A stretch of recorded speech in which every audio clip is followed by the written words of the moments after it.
PKD Nambiar, if you could come in here as well.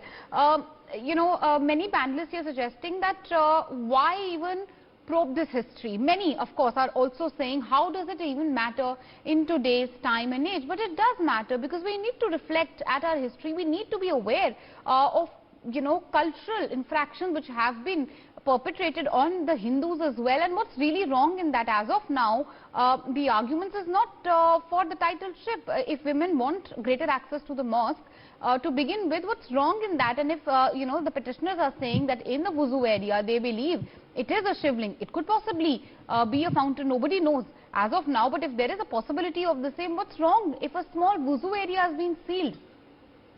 Well, Meenakshi, I think this has been discussed in multiple panels and multiple times now from the last couple of days. It's very good. At least there is a discussion has been taking place in this context of Kashi is coming back into the fore. The most important part is that why do we all know, that everybody knows that it was a temple. It is a temple which may have been converted by some brutal terrorist. Maybe they may have been ruled this country for some time, or some part of this country for some time. And history is, what is the purpose of history's documentation?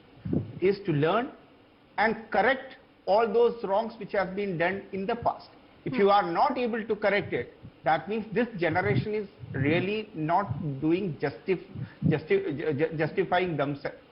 Today's modern generation, if they cannot correct it, maybe there may have been a time wherein they could have not been able to withstand with those kind of terrorists. But at least now the time has come for us to correct it. Now let me tell you the real aspect of it.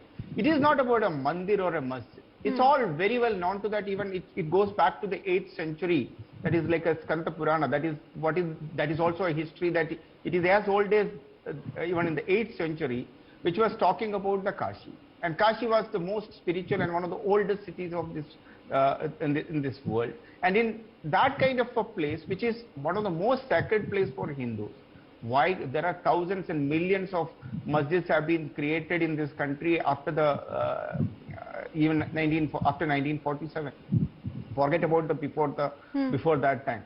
Okay. Why can't we have this half of the maybe half an acre of land, which clearly gives a feeling to you and me? All those people who eat bread every day do understand it was a demolished structure which is created. We all know that how the walls of those masjids look like.